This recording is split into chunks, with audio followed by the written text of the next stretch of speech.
Žinutė iš angelų pasaulio, šviesos jėgos su mumis, asmeninis angelas, kągi švelniai šnabžda,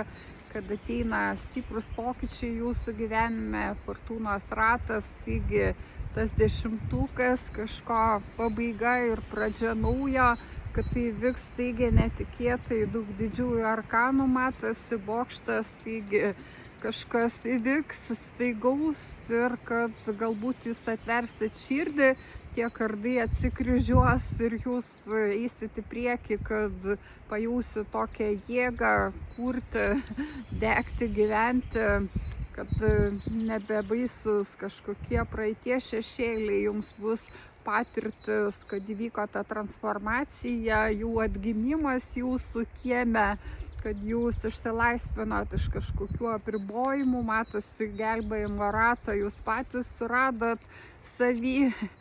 ir kad tai buvo toks įsigilinimas į savo vidų,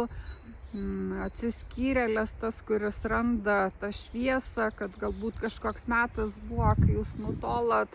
nuo žmonių ir buvot su savim, tiesiog nurimot.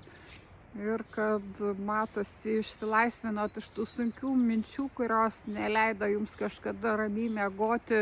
bet dabar jau jūs galite tai padaryti, kad susibalansavo jūsų energijos ir matosi, kad tikrai jūs čia harmonijoje,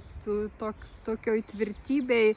visos stichijos jumise, taigi geras toksai metas ir taip jūsų angelai jūs mato.